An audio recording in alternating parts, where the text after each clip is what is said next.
กิดใหม่พบหน้าแน่นอนดังเราร้อนหาสะพึงครู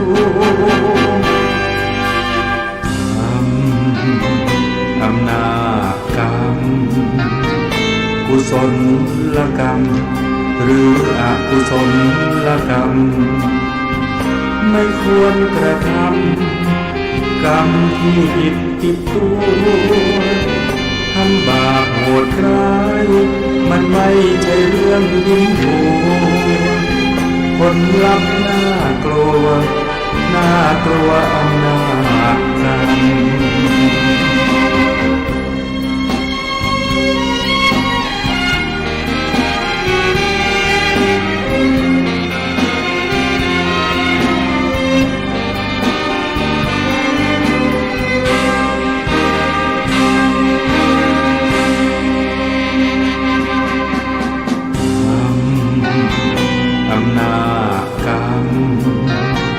กุศล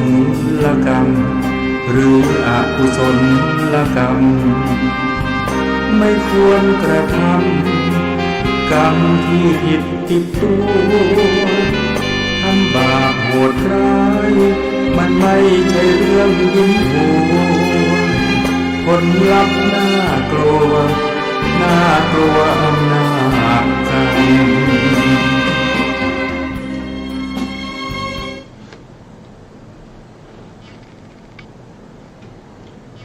พุทธังสรณังคัจฉามิธัมมังสรณัง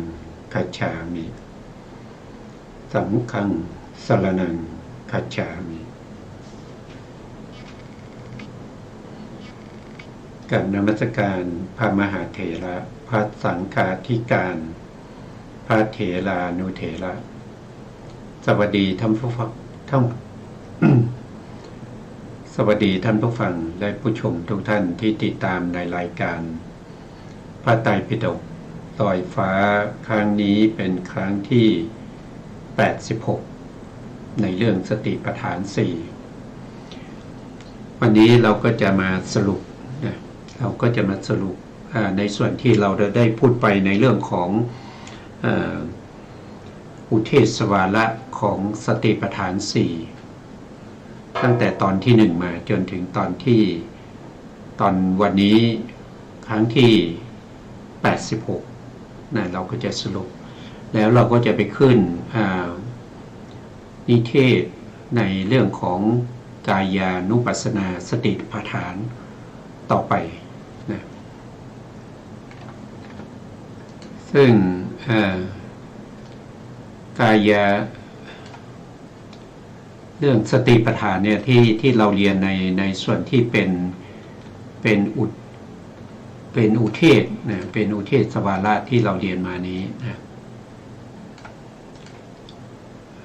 เราก็ได้พูดถึงเรื่องของทางสายเอกนะครับทางสายเอก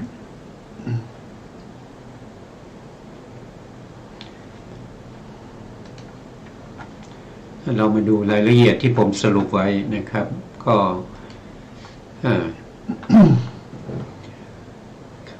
ในเดี๋ยวผมหาตัวนี้ก่อนนะครับตัวบาลีบาลีที่ใน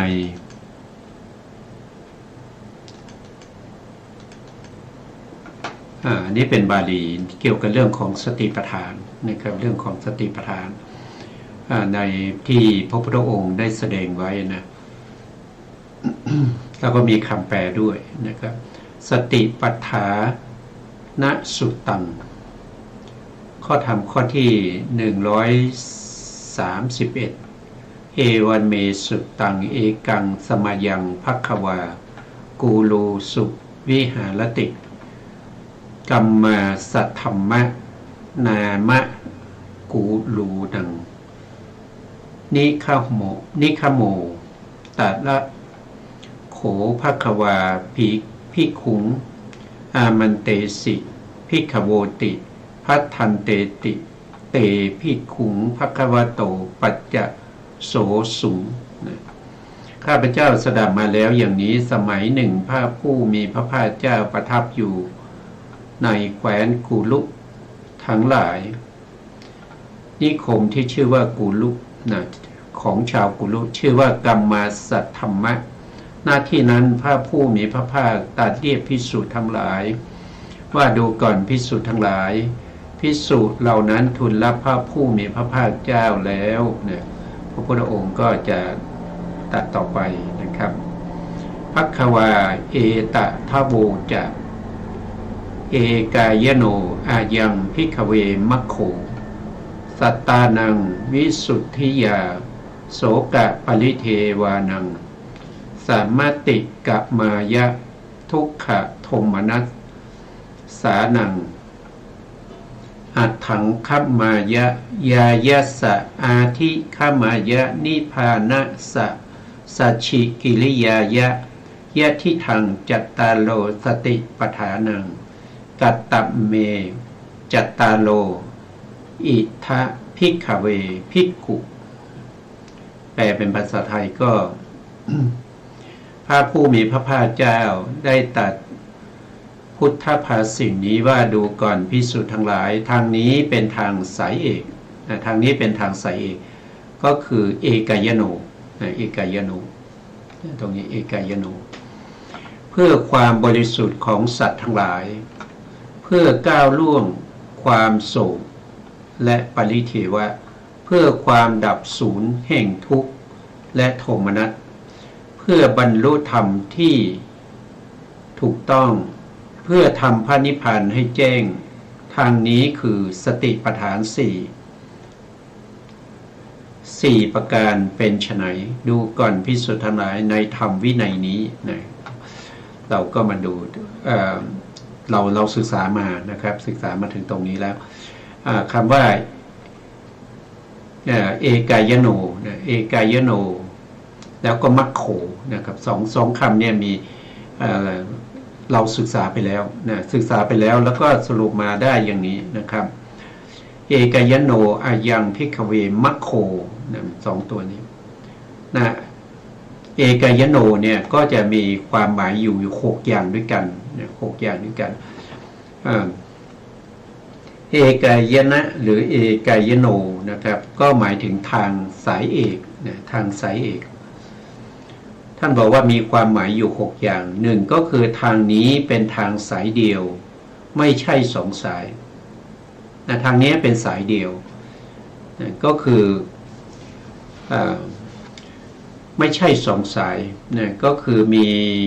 มีทางเดียวก็คือสติปัฏฐานนั่นเองนะมีทางเดียวก็คือสติปัฏฐานนะ4นะครับไม่ใช่มี2ทางนะครับคนที่จะมุ่งหวังความเจริญเพื่อจะให้ข้ามพ้นจากวัฏสงสารนั่นจะต้องเดินทางนี้ทางเดียวนั่นคือสติปัฏฐาน4ซึ่งเป็นทางสายเอกมีทางนี้ทางเดียวนะทางอื่นไม่มีนะครับไม่ใช่ทางสองแพร่งหรือไม่ใช่เป็นทางคู่ขนานอะไรนะครับแต่ทางเดียวเท่านั้นนะนี่คือความหมายที่1นะความหมายที่2ก็คือเพราะคนเดียวเท่านั้นที่พึงไปนะต้องไปคนเดียวนะครับต้องไปคนเดียวทางนี้ต้องไปคนเดียวนะทางนี้ไปคนเดียวนะครับจะไปเป็นคู่ไม่ได้นะแต่ชวนให้คนอื่นมาปฏิบัติได้นะครับแต่การปฏิบัติก็เป็นของใครของมันนะไม่ได้เราไม่ได้ปฏิบัติให้ใครและใครก็ไม่สามารถที่จะปฏิบัติให้เรานะแม้กระทั่งพระสัมมาสัมพุทธเจ้านะครับท่านยังไม่สามารถที่จะทำให้คนใดคนหนึ่งเนี่ยได้เป็นพระอริยบุคคลนะก็คือหมายความว่าพระพุทธองค์เนี่ยเป็นแต่เพียงคนบอกทางเท่านั้นนะบอกว่าคุณจะต้องทำอย่างนี้นะคุณจะต้องทำอย่างนี้คุณจะต้องเดินไปทางนี้นะเดินไปด้วยอริยมรรคมีองค์8นะถ้าเราไม่เดินล่ะทางมีอยู่นะคือสติปัฏฐาน4มีอยู่แต่เราไม่ยอมเดินเราไม่ยอมประพฤติปฏิบัตินะมันก็ไปไม่ได้มันก็ไปถึงไม่ได้นะหรือว่าจะให้ใครมาปฏิบัติแทนก็ไม่ได้ทางนี้เป็น เป็นทางของคนคนเดียวเท่านั้นก็คือต้องปฏิบัติเองต้องทำเองนะครับถึงจะเข้าถึงข้ามพ้นจากโอคะห่วงน้ำไปได้นะความหมายที่สามนะความหมายที่สามก็คือเป็นทางที่ข้ามจากวัฏสงสารนะครับให้ถึงพระนิพพานนะข้อที่สามนะครับตรงนี้ท่านบอกว่าทางสายเอกเนี่ยเป็นทางสำหรับผู้ที่ข้ามจากวัฏสงสารให้เข้าถึงพระนิพพานไม่ใช่ทางที่จะเดินไปสวรรค์ไม่ใช่ทางไปสวรรค์ไม่ใช่ทางไปเป็นพรหมรูปพรหมหรือว่าทางไปนรก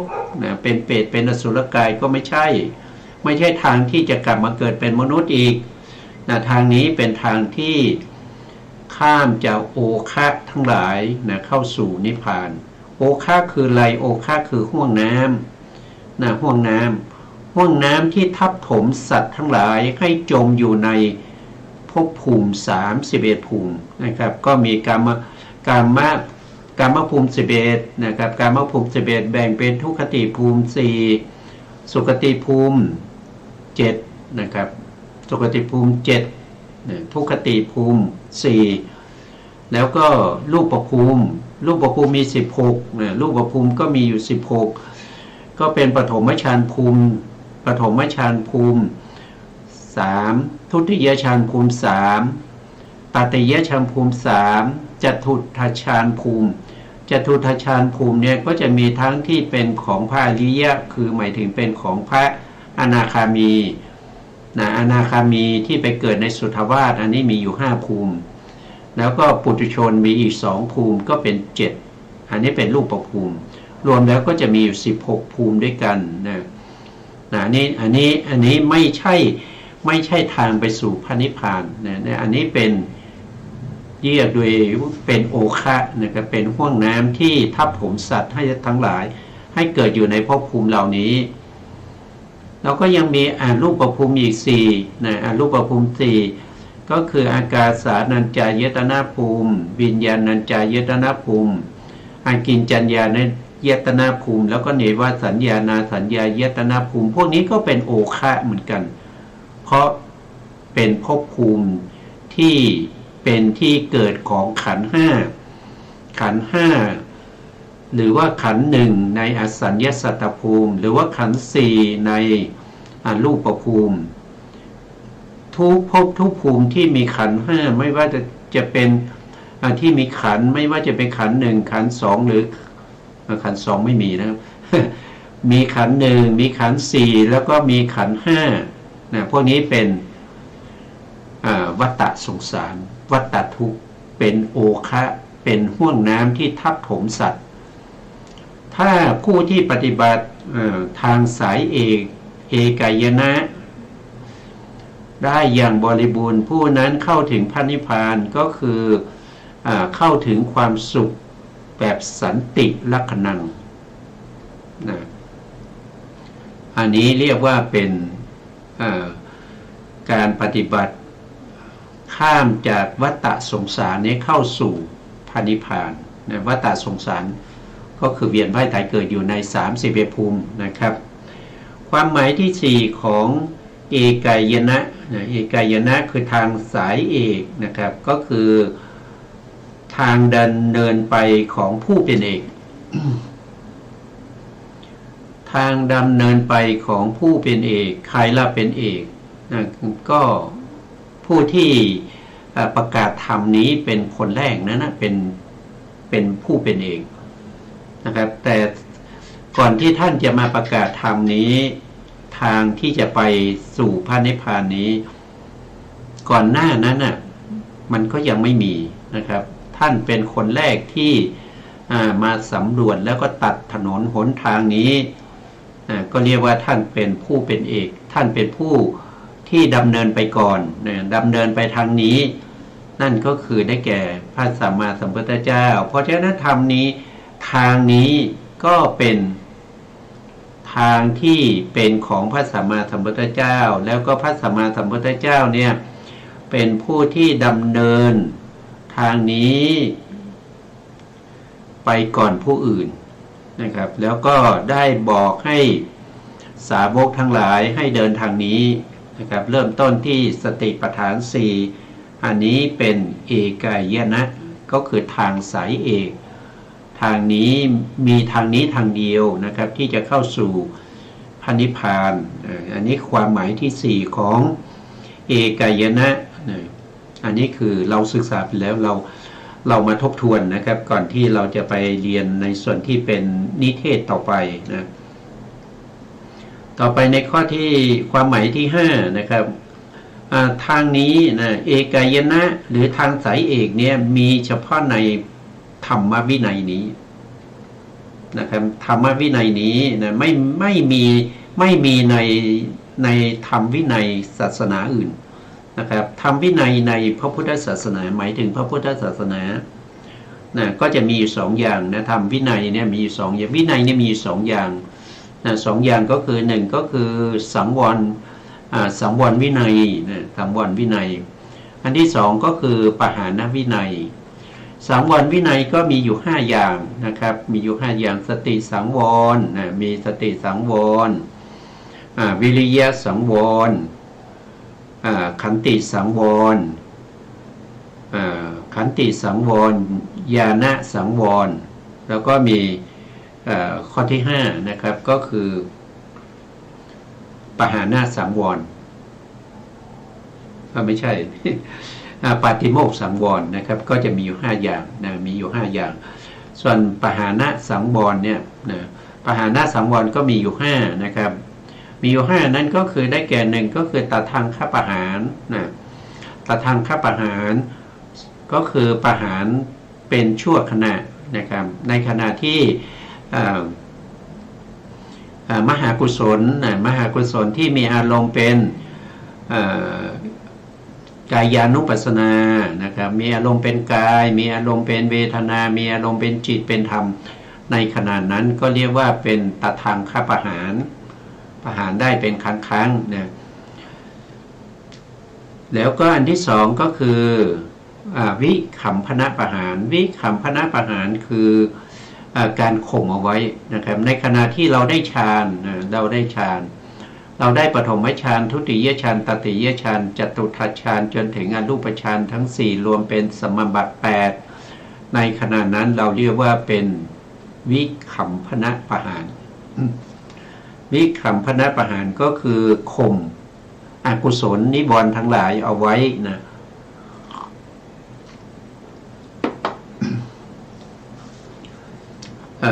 มีอยู่เฉพาะในศาสนานี้เท่านั้นนะไม่มีในศาสนาอื่นมีในศาสนาเดียวนะเพราะฉะนั้นก็เป็นเอกายนะ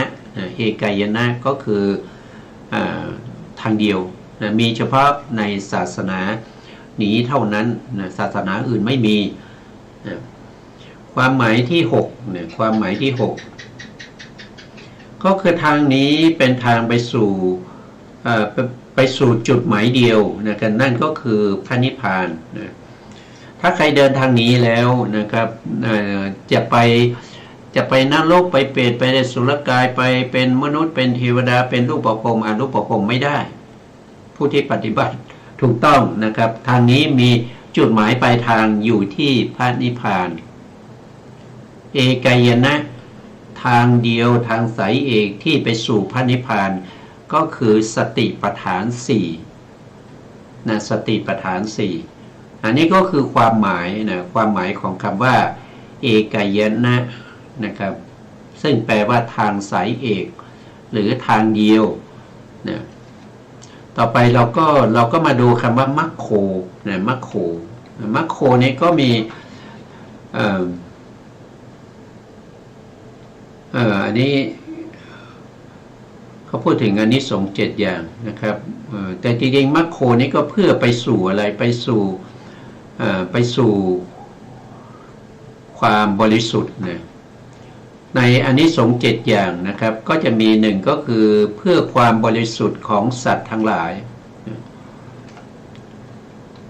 ผู้ที่ปฏิบัติ มรรคเนี่ยมรรคเนี่ยเป็นมรรคโคเนี่ยคืออริยมรรคนะครับอริยมรรคมีองค์8นะครับก็มีสัมมาทิฏฐิสัมมาสังกัปปะสัมมาวาจาสัมมากัมมันตะสัมมาอาชีวะสัมมาวายามะสัมมาสติแล้วก็สัมมาสมาธินะพวกนี้เป็นองค์มรรคนะครับเป็นองค์มรรคมรรคแปลว่าหนทางนะครับหนทางนี้นะมรรคโคเนี่ยนะเป็นความหมายของมรรคนะอันนี้คือความหมายของมรรคเมื่อกี้เป็นความหมายของเอกายโนอันนั้นคือทางสายเอกแต่อันนี้เป็นความหมายของมรรคความหมายของมรรคมีอยู่7อย่างนะครับ7อย่างนี้ก็คือหมายถึงอานิสงส์ของมรรคด้วยนะของมรรคมีองค์8ด้วยนะอันนี้สองข้อที่1นะครับก็คือหมายถึงว่าเพื่อความบริสุทธิ์ของสัตว์ทั้งหลายนะถ้าใครที่ต้องการความบริสุทธิ์นะต้องการความบริสุทธิ์นะเข้าถึงความสงบบริสุทธิ์ผุดผ่องนะไม่ว่าจะเป็นศีลนะเป็นอาทิศีลเลยนะเป็นอาทิศีลว่าโดยสมาธิเป็นอาทิจิตนะว่าโดยปัญญาเป็นอาทิปัญญานะครับก็จะบริสุทธิ์ผุดผ่องนะครับไม่มีด่างพร้อยนะครับถ้าเรามีมรรคนะมรรคมีองค์8นะมรรคมีองค์8เนี่ยเกิดขึ้นในมรรคจิตหรือในผลจิตแต่ถ้าว่าโดยมรรคเนี่ยในสติปัฏฐาน4เนี่ยเป็นฝ่ายโลกิยะเพราะฉะนั้นในฝ่ายโลกิยะเนี่ยก็จะมีมรรค5โดยปกตินะก็คือในมหากุศลที่มีอารมณ์เป็นกายนะมีอารมณ์เป็นเวทนามีอารมณ์เป็นจิตมีอารมณ์เป็นธรรมเนี่ยในขณะที่เป็นฝ่ายโลกิยะที่ไม่ว่าในขณะนั้นจะเป็นนามรูปปิริฉีทญาณปัจจยปริคหายานสัมมาสนญาณอุทยพยญาณพังคญาณพยญาณนิพพิทายานอาทีนวญาณนิพพิทายานมูลจิตุกรรมตายานเป็นต้นเหล่านี้นะขณะนั้นตัวที่เรากำลังเจริญอยู่นั่นคือมหากุศลญาณสัมปยุตนะมหากุศลที่ประกอบด้วยปัญญานะเพราะฉะนั้นในมรรคนั้นจะในมหากุศลนั้นนะครับในมหากุศลนั้นจะประกอบด้วยองค์มรรคอยู่5นะ5คืออะไรนะอันที่1ก็คือสัมมาทิฏฐินะก็คือตัวปัญญาอันที่2ก็คือสัมมาสังกัปปะก็คือตัววิตกนะครับตึกไปในไหนก็คือตึกไปในเรื่องของเนกขัมมะนะตึกไปในเรื่องของเนกขัมมะตึกไปในเรื่องของอพยาบาทตึกไปในเรื่องของอวิหิงสาไม่เบียดเบียนนี่ก็เป็นองค์มรรค2องค์นะครับปัญญาก็เป็นปัญญาที่รู้อะไรรู้ในเรื่องของขันธ์อายตนะธาตุอริยสัจสี่รู้ในเรื่องของปฏิจจสมุปบาทอันนี้คือปัญญาเรียกว่าสัมมาทิฏฐิอันที่2สัมมาสังกัปปะตึกในกุศลสังกัปปะ3อันที่3ก็คือสัมมาสตินะก็คือตัวสติที่เป็นไปในสติปัฏฐานอันที่4ก็คือสัมมาวายามะสัมมาวายามะก็คือวิริยะนะครับวิริยะที่ประกอบอยู่ในมหากุศลนั้นนะครับแล้วก็องค์ที่5ก็คือสัมมาสมาธิก็จะมีอยู่5องค์นะครับมีอยู่5องค์ในมหากุศลนี้จะมีอยู่5องค์โดยปกติส่วนที่เป็นอีก3องค์ที่เป็นศีลนะครับก็คือสัมมาวาจาสัมมากัมมันตะสัมมาอาชีวะนี้อันนี้ถ้าอยู่ในฝ่ายที่เป็นโลกิยะเช่นมหากุศลเนี่ยเขาเป็นโลกิยะถ้าฝ่ายที่เป็นศีลเนี่ยนะสัมมาวาจาสัมมากัมมันตะสัมมาอาชีวะจะเกิดได้จะต้องมีมิตรภาพวัตถุนะจะต้องมีมิตรภาพวัตถุมิตรภาพวัตถุก็คือวัตถุที่ควรเว้นนะเพราะฉะนั้นในมหากุศลเนี่ยเรากำลังปฏิบัติสติปัฏฐาน4เราก็ไม่ได้เราก็เก็บวาจาใช่ไหมเราก็เก็บวาจาแล้วก็ปฏิบัติในที่หลีกเล้น เป็นที่หลีกเล้นเป็นที่ไม่คุกคีไม่คุกคีกับบุคคลใดนะอยู่คนเดียวอยู่ในกุฏินะครับปฏิบัติสติปัฏฐาน4เพราะฉะนั้นศีลนี้ก็จะไม่เกิดศีลก็จะไม่เกิดเพราะฉะนั้นก็จะมีแค่องค์5นะก็จะไม่มีสัมมาวาจาไม่มีสัมมากัมมันตะไม่มีสัมมาอาชีวะแต่ศีลนี้จะเกิดขึ้นได้จะต้องไปเกิดในมรรคไปเกิดในโลกุตระนะครับโลกุตระก็คือในมรรคจิตและผลจิตถ้าในมหากุศลเนี่ยเกิดไม่ได้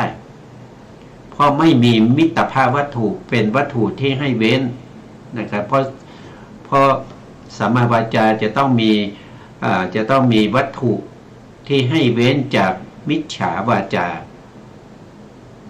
มีวัตถุที่จะพูดง่ายๆก็คือมีเหตุการณ์ที่จะทำให้เรามุสาเนี่ยเราไม่มุสาแต่เมื่อเราอยู่คนเดียวนะครับในการปฏิบัติสติปัฏฐาน4หลีกเล้นในการภาวนาเราก็ไม่ได้พูดนะครับสัมมา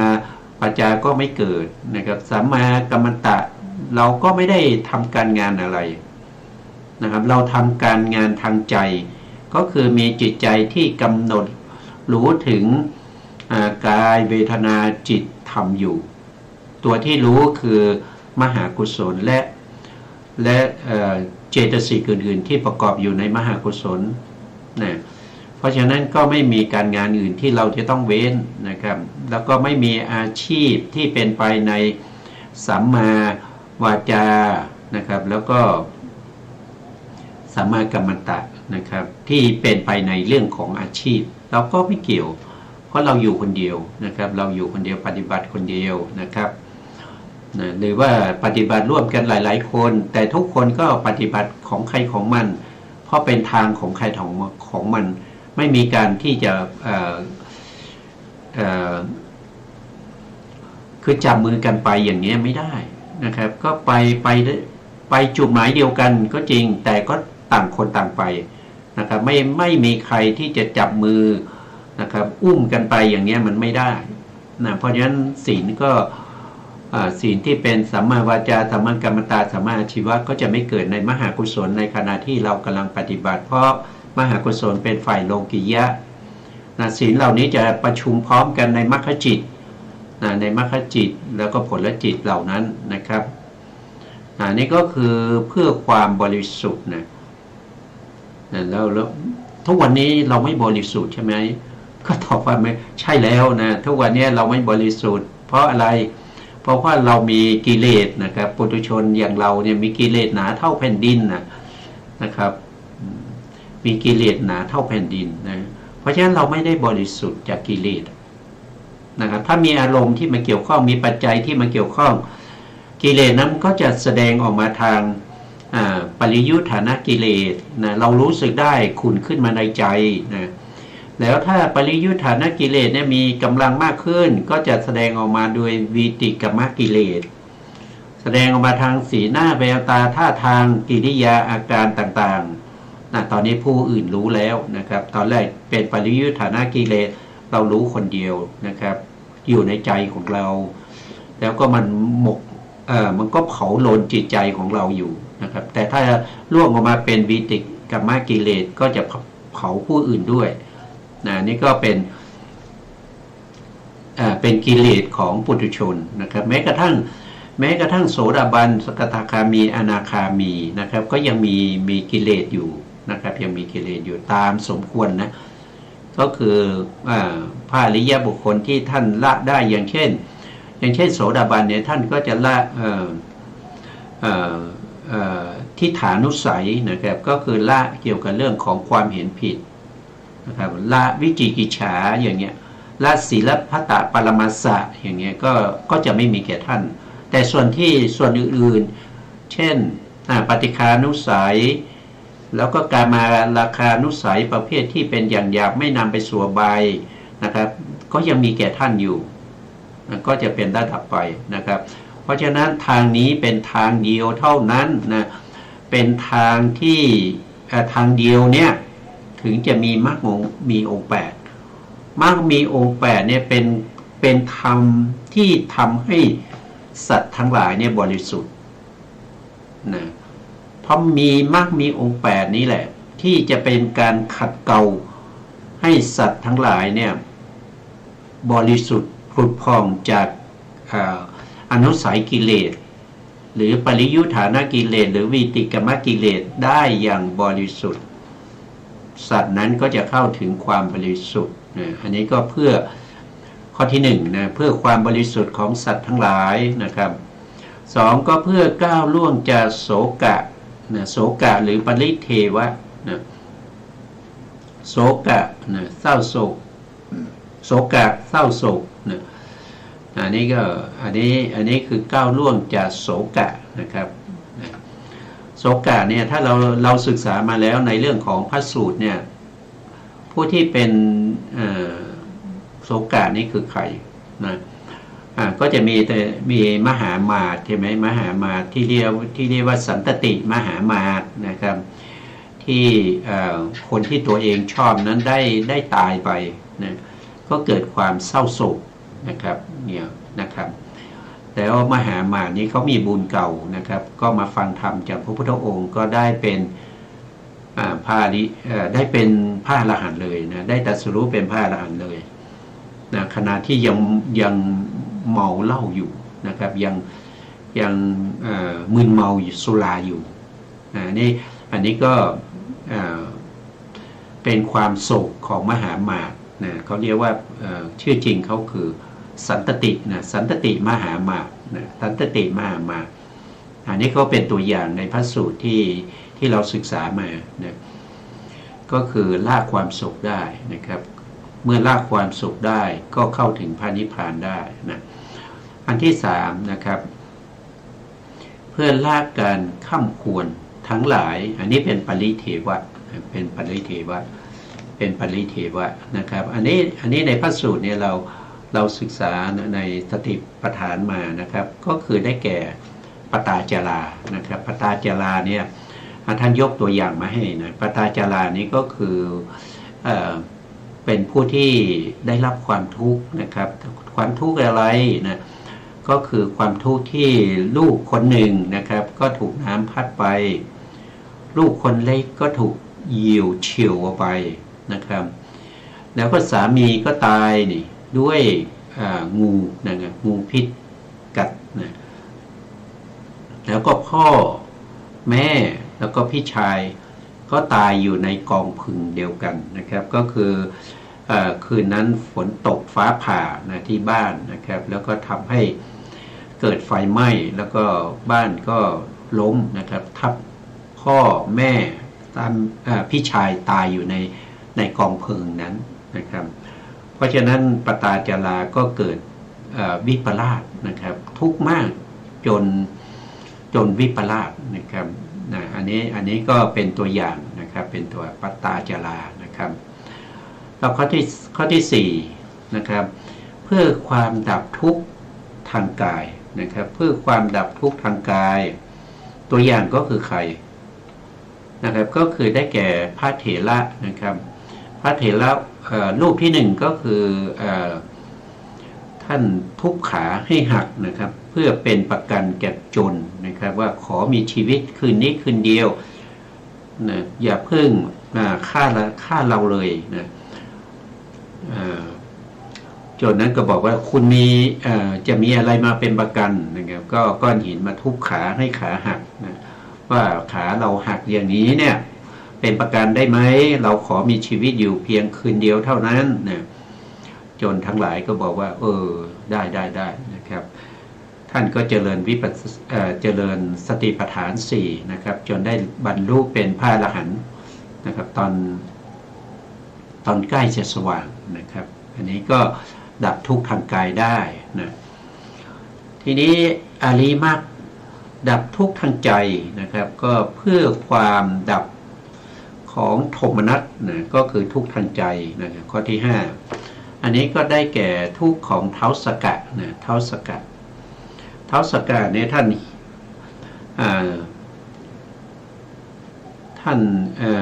มีนิมิตนะท่านมีนิมิต5ประการนะครับก็คือเท้าสกะเนี่ยมีความไม่ยินดีในอาสนะ ที่ตัวประทับนั่งอยู่บ่อยๆนะครับทุกวันเนี่ยแต่วันนั้นรู้สึกว่าอาสนะมันร้อนแล้วก็แข็ง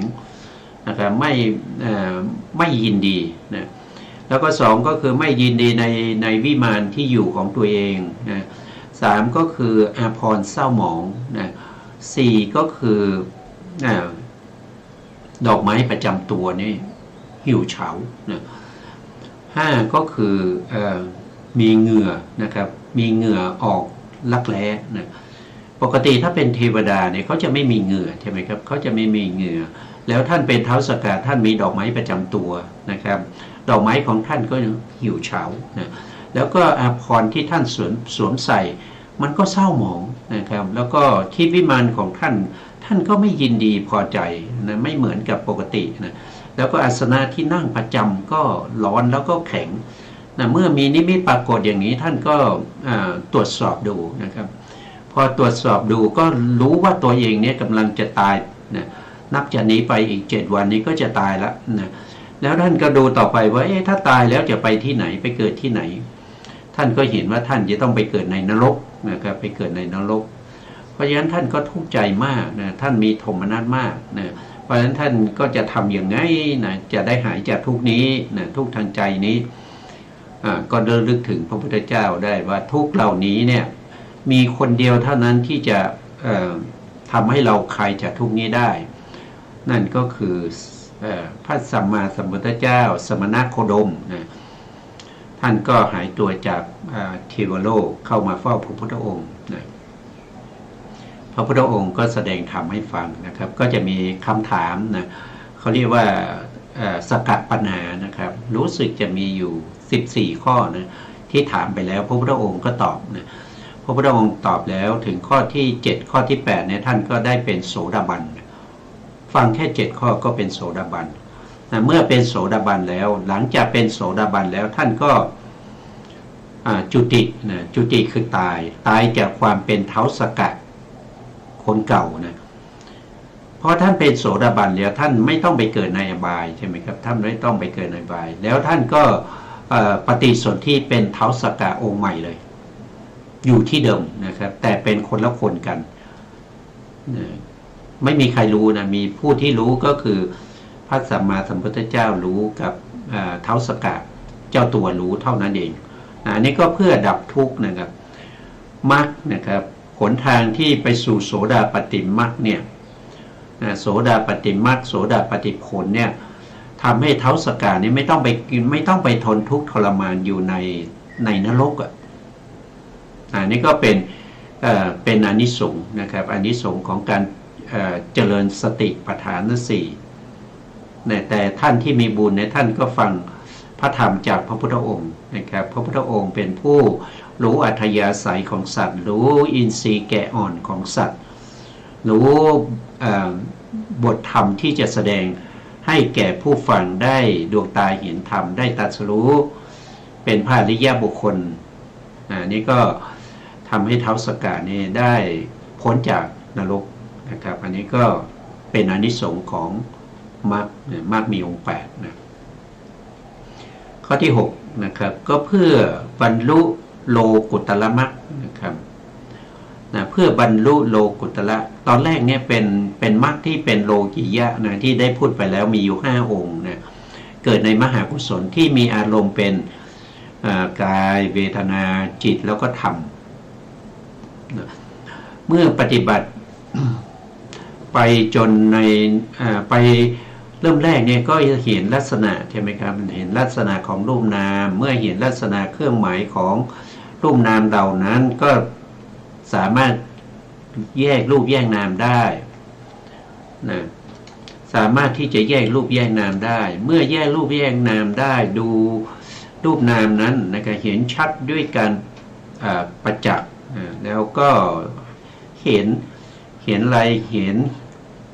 เหตุและผลนะครับของรูปนามเหล่านั้นว่ารูปนามเหล่านั้นเกิดมาจากอะไรนะครับเกิดมาจากอะไรมีอะไรเป็นเหตุมีอะไรเป็นปัจจัยฐานแล้วก็ได้สัมมาสัญญาณเห็นรูปนามเหล่านั้นมีการเกิดขึ้นตั้งอยู่ดับไปนะแล้วก็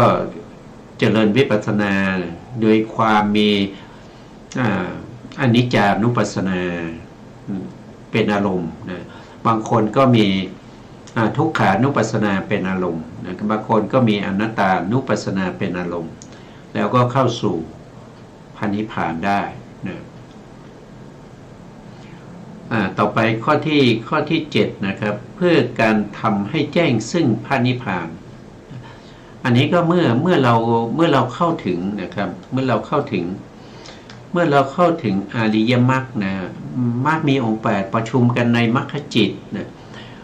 มรรคจิตนั้นก็จะมีนิพพานเป็นอารมณ์นะครับแล้วก็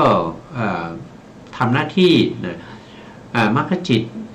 มรรคมีองค์8ที่ในมรรคจิตนั้นก็จะทำหน้าที่ในการประหารเสียซึ่งอนุสัยในจิตตสันดานของผู้ที่มีมรรคนะมีจิตที่เป็นมรรคจิตนะแล้วก็มีนิพพานเป็นอารมณ์นั้นตามสมควรแก่มรรคนั้นว่าประหารได้อนุสัยเท่าไหร่นะถ้าเป็นพระอรหันต์ก็ประหารได้จนหมดไม่มีอนุสัยในจิตตสันดานอีกนะครับแล้วก็มีพระนิพพานนั้นเป็นอารมณ์ก็เข้าถึงพระนิพพานนะตอนที่เข้าถึงพระนิพพานครั้งแรกเนี่ยในส่วนที่เป็นพระอรหันต์ไม่ได้พูดถึงโสดาบันสกทาคามีอนาคามีนะครับเมื่อเข้าถึงความเป็นพระอรหันต์นะกิเลสทั้งหลายก็ปรินิพพานนะครับกิเลสทั้งหลายถูกประหารไปด้วยอริยมรรคมีองค์8นะครับในจิตตสันดานก็จะไม่มีกิเลสอีกนะครับอย่างนี้เราจะเรียกว่าเป็นผู้ที่เข้าถึงพระนิพพานแล้วเราจะเรียกโดยปริยายะนะปริยายะเนี่ยก็คือการเข้าถึงพระนิพพานของบุคคลนั้นนะครับที่ไปประหารอนุสัยกิเลสได้สิ้นเชิงอย่างนี้เราเรียกว่าสัอุทิปาทิเสสนิพพานเป็นสัอุทิปาทิเสสนิพพานก็คือกิเลสถูกประหารหมดแล้วแต่ก็ยังเหลือในส่วนที่เป็นขันธ์ในส่วนที่ยังมีขันธ์อยู่นะมีรูปขันธ์มีเวทนาขันธ์สัญญาขันธ์สังขารขันธ์แล้วก็วิญญาณขันธ์ยังมีอยู่อย่างนี้เราเรียกว่าเป็นบุคคลที่ชื่อว่าเป็นสัอุทิปาทิเสสนิพพานก็คือประหารอนุสัยกิเลสได้หมดแล้วนะเมื่อท่านนะเข้าสู่ปรินิพพานเข้าสู่ปรินิพพานเราก็จะเรียกท่านว่าเป็นอนุนะมีอนุขึ้นมานะครับอนุปาทิเสสนิพพานนะครับเพราะฉะนั้นพระอรหันต์ก็มี2ประเภทนี้นะครับก็คือบุคคลที่กิเลสหมดแล้ว1แล้วก็บุคคลที่ปรินิพพานแล้ว1นะครับแต่ว่าโดยวิธีการเข้าถึงมีอยู่3วิธีนะครับวิธีที่1ก็คือผู้ที่เจริญวิปัสสนาโดยมีอารมณ์มีความเป็นอนัตตานะมีอารมณ์เป็นอนัตตาตามเห็นอนัตตาอยู่เนืองๆอนัตตาของอะไรก็คือของรูปและนามนะครับอยู่เนืองๆเมื่อเข้าถึงพระนิพพานเป็นพระอรหันต์เราก็จะเรียกบุคคลประเภทนี้ว่าเป็นสุญญตาวิโมกข์นะเข้าถึงได้ด้วยความเป็นของศูนย์จากสังขารธรรมรูปนามขันธ์5สังขารธรรมทั้งหลายศูนย์จากความเที่ยงศูนย์จากความสุขศูนย์จากความเป็นอัตตาอันนี้เป็นประเภทที่1ที่เข้าถึงพระนิพพานประเภทที่2ที่เข้าถึงพระนิพพานนะครับก็คือบุคคลที่เจริญวิปัสสนายิ่งด้วยความเป็นอนิจจานุปัสสนามีความไม่เที่ยงของรูปนามนั้นเป็นอารมณ์ตามเห็นเนืองๆอย่างเรียกว่าอนิจจานุปัสสนาเมื่อเข้าถึงพระนิพพานบุคคลนี้เราก็เรียกว่าเข้าถึงได้ด้วยความที่เขาเรียกว่าเป็นอนิมิตตวิโมกข์อนิมิตตวิโมกข์คือเข้าถึงได้ด้วยความไม่มีเครื่องหมายใดๆนะไม่มีเครื่องหมายใดๆที่แสดงให้เห็นถึงว่ามันเที่ยงไม่มีเครื่องหมายใดๆที่แสดงให้เห็นถึงว่ารูปนามขันธ์5นั้นมันเป็นสุขนะครับไม่มีเครื่องหมายใดๆที่แสดงให้เห็นถึงความเป็นอัตตา ส่วนอีกบุคคลหนึ่งนะครับซึ่งเป็นบุคคลที่สามนะครับเมื่อเป็นผู้ที่เข้าถึงพระนิพพานด้วยทางมีอะไรมีรูปนามขันธ์ห้านี่เป็นอารมณ์แต่รูปนามขันธ์ห้าเหล่านั้นพิจารณาเห็นด้วยความเป็นทุกข์นะครับตามเห็นด้วยความเป็นทุกข์หนึ่งๆนะครับเมื่อเข้าถึงพระนิพพานก็เรียกบุคคลคนนี้ว่าเป็นผู้เข้าถึงได้ด้วยอัปปนิหิตะวิโมกข์คือเข้าถึงได้ด้วยความไม่เป็นที่ตั้งแห่งตัณหาใดๆนะก็จะมี3ทางนะครับแต่ทั้งหมดเนี่ยปฏิบัติมาทางเดียวกันนั่นก็คือสติปัฏฐานเจริญสติปัฏฐานมีรูปนามอย่างใดอย่างหนึ่งเป็นอารมณ์แล้วก็รูปนามเหล่านั้นปรากฏสามัญญลักษณะให้เห็นว่ามันเป็นสิ่งที่ไม่เที่ยงมันเป็นสิ่งที่เป็นทุกข์แล้วก็เป็นอนัตตาเพราะฉะนั้นพระโยคาวจรทั้งหลายนะครับเมื่อเข้าถึงตรงนี้ก็จะเห็นรูปนามขันธ์ห้าเหล่านั้นโดยความเป็นอนิจจังทุกขังอนัตตานะครับแล้วก็เข้าถึงมรรคนะครับก็สามารถประหารอนุสัยกิเลสได้ตามสมควรนั้นนะเพราะฉะนั้นสรุปแล้วนะครับที่เราศึกษามาเนี่ยศึกษามาจนถึงตอนที่86เนี่ยนะครับก็พูดถึงในเรื่องของเอกายโนนะครับก็คือทางสายเดียวมีความหมายอยู่6อย่างนะครับแล้วก็มัคโคมีอานิสงส์อยู่7อย่างนะครับตามนี้นะต่อไปสรุปต่อไปนะครับสรุปต่อไปก็คือสัตตานังวิสุทธิยานะสัตตานังวิสุทธิยาเนี่ยก็คือเพื่อความบริสุทธิ์ของสัตว์ทั้งหลายนะครับเพื่อความบริสุทธิ์ของสัตว์ทั้งหลายนะครับในบาลีในบา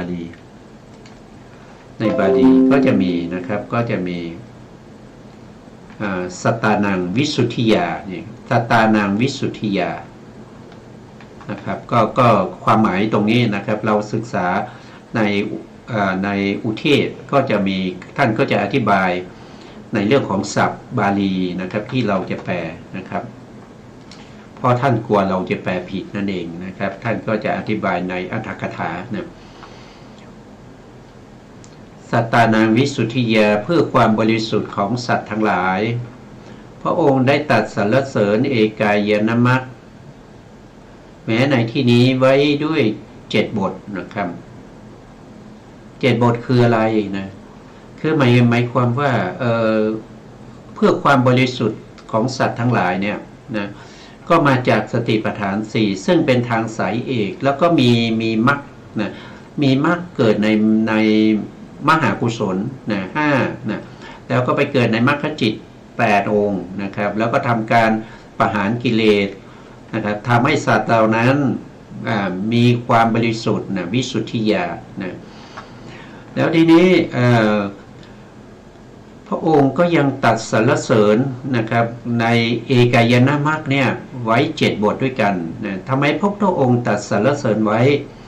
ก็เพื่อจะให้ผู้ที่ปฏิบัติเนี่ยมีกำลังใจว่าพระองค์ยกย่องสติปัฏฐาน4นะครับสติปัฏฐาน4ไว้ว่าทางนี้นำอุบัติทวะทั้งหลายออกไปนะครับก็คือนำความไม่ดีทั้งหลายนะครับออกไปทิ้งไปนะนี่เป็นบท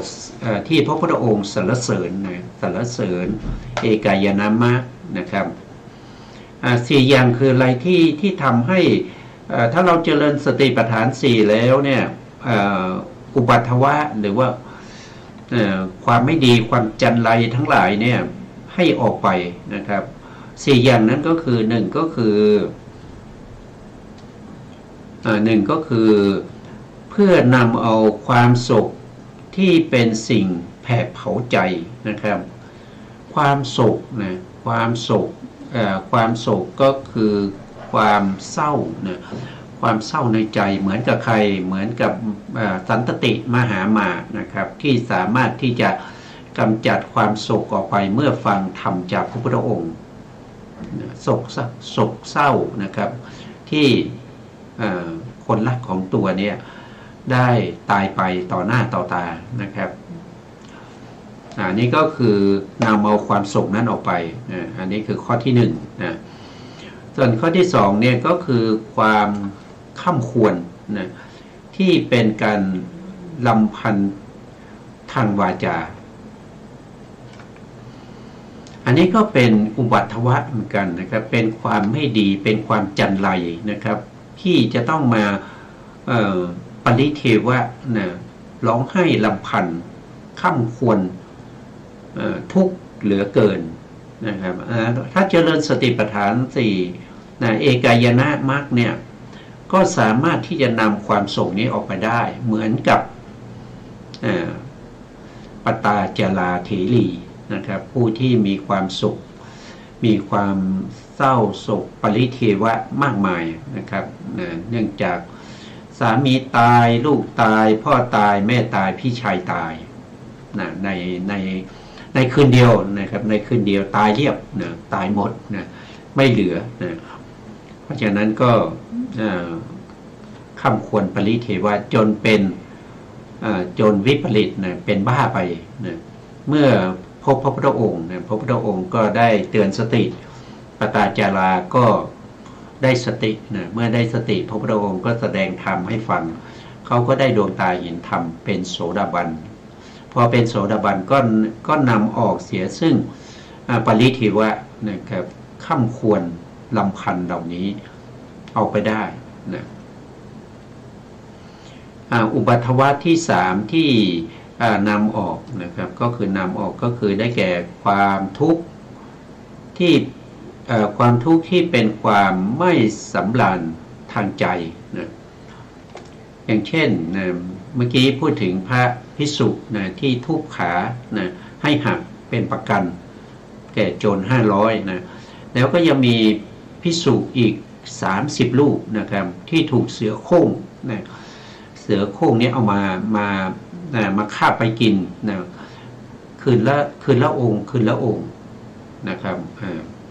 แล้วพระภิกษุองค์ที่10หรือ15ก็ไม่รู้นะจำไม่ได้นะครับก็ถูกฆ่าไปนะภิกษุทั้งหลายนะที่เหลือก็ช่วยกันนะครับช่วยกันไปไล่เสือนะแต่เสือก็ไม่ยอมปล่อยแล้วก็กระโดดข้ามไปบนเขาขาดนะครับภิกษุเหล่านั้นตามไปไม่ได้นะก็เลยตะโกนไปว่าท่านผู้เจริญนะครับตอนนี้ท่านต้องช่วยเหลือตัวเองนะเราช่วยไม่ได้แล้วไปไม่ได้นะเขาขาดนะพระพุทธองค์ตรัสให้กรรมฐานเอกายนมรรคนะครับให้ท่านจงพิจารณานะครับเพื่อความบริสุทธิ์นะครับเพื่อความทุกข์เพื่อความดับทุกข์นั้นนะพระภิกษุที่ถูกเสือฆ่าไปนะครับก็พิจารณาแล้วก็กำหนดรู้ในกายานุปัสสนาสติปัฏฐานเวทนานุปัสสนาสติปัฏฐานจิตานุปัสสนาสติปัฏฐานธรรมานุปัสสนาสติปัฏฐานเหล่านั้นนะครับโดยมีเวทนาเป็นหลักในการพิจารณาเพราะว่าเสือกำลังฆ่าไปแล้วก็กำลังกินลงเสือกำลังกินตั้งแต่ข้อเท้าขึ้นมานะครับตั้งแต่ข้อเท้าขึ้นมาจนถึงท้องนะท่านก็ได้เป็นพระอรหันต์นะครับแล้วก็ปรินิพพานไปนะก็ไม่ต้องมาให้เสือฆ่าไปอีกไม่ต้องให้เสือฆ่าไปอีกนะไม่ต้องมาทุกข์ทรมานในภพภูมิทั้งหลายอีกนี่ก็คือออกจากทุกข์ซึ่งเป็นอุบัติวะนะครับความไม่สำราญในกายนะข้อที่4นะครับเพื่อความเสียใจซึ่งเป็นความไม่แช่มชื่นทันใจนะครับนี่ก็เป็นโทมนัสนะครับเสียใจก็คือโทมนัสทุกข์ทันใจเกิดกับโทสะนะเกิดกับโทสะนะครับก็คือความทุกข์ของเท้าสกะนะเท้าสกะนะก็แล้วก็สุภมะเทพบุตรอีกองค์หนึ่งนะครับก็มีความทุกข์ในลักษณะเดียวกันนะก็ฟังธรรมจากพระพุทธองค์ก็ได้ดวงตาเห็นธรรมเหมือนกันนะ เมื่อนำเอาอุปัฏฐวะทั้ง4ออกไปนะครับแล้วก็นำเอาคุณวิเศษ3อย่างนะครับเข้ามานะคุณวิเศษ3อย่างนั้นก็คือได้แก่วิสุทธิความหมดจดนะวิสุทธิที่เราได้ยินบ่อยๆก็คือวิสุทธิ7เนี่ยวิสุทธิ7ก็มีตั้งแต่ศีลวิสุทธินะครับศีลวิสุทธิแล้วก็ศีลวิสุทธิก็คือศีลที่เป็นอธิศีลเป็นศีลที่รองรับคุณธรรมชั้นสูงนะครับก็มีสมถะและวิปัสสนาแล้วก็มีจิตตวิสุทธิจิตตวิสุทธิก็คือสมาธิอันเป็นเบื้องบาทของวิปัสสนานะครับก็คือมีตั้งแต่อุปจารสมาธิและอัปปนาสมาธิต่อมาก็จะเป็นจิตตวิศีลวิสุทธิจิตตวิสุทธินะครับแล้วก็เป็นทิฏฐิวิสุทธินะทิฏฐิวิสุทธิก็คือมีความบริสุทธิ์ในการเห็นอะไรก็คือเห็นรูปเห็นนามโดยความเป็นรูปเป็นนามไม่ได้เห็นผิดนะไม่ได้มีวิปลาสนะครับไม่ได้เห็นว่ากายนี้เป็นสุภะนะไม่ได้เห็นว่าเวทนาเป็นสุขไม่ได้เห็นว่าจิตเป็นจิตเที่ยงไม่ได้เห็นธรรมว่าเป็นอัตตานะครับเห็นตามความเป็นจริงนะครับสิ่งไหนที่เขาเป็นจริงอย่างไรก็เห็นอย่างนั้นนะครับไม่ต้องไปเสริมเติมแต่งนะครับให้เขาเป็นไปในส่วนที่ไม่เป็นจริงอันนี้เราดูเวลาแล้วเวลาหมดแล้วนะครับเพราะฉะนั้นเราก็จะมาต่อในครั้งต่อไปนะครับในครั้งต่อไปสรุปนะนี่เราสรุปนะครับเราสรุปเพราะว่าเราเรียนมาแล้วอันนี้นะครับเรียนมาแล้วแต่ครั้งนี้เราสรุปแล้วเราจะขึ้นหัวข้อใหม่นะครับสุดท้ายนี้ขอกราบขอบคุณพระครูสมุทรวิศวัตรวรกิจโจผู้อำนวยการสถานีวิทยุเพื่อการศึกษาพระพุทธศาสนาและวัฒนธรรม FM 104.5 เมกะเฮิรตซ์วัดไฟหยินจังหวัดเชียงใหม่ได้ขอกราบขอบคุณพระครูปริยัติยานุศาสตร์ขอบคุณท่านผู้ฟังและผู้ชมทุกท่านที่ติดตามในรายการพระไตรปิฎกลอยฟ้าพบกันใหม่ในโอกาสต่อไปครับวันนี้ลาไปก่อนครับสวัสดีครับ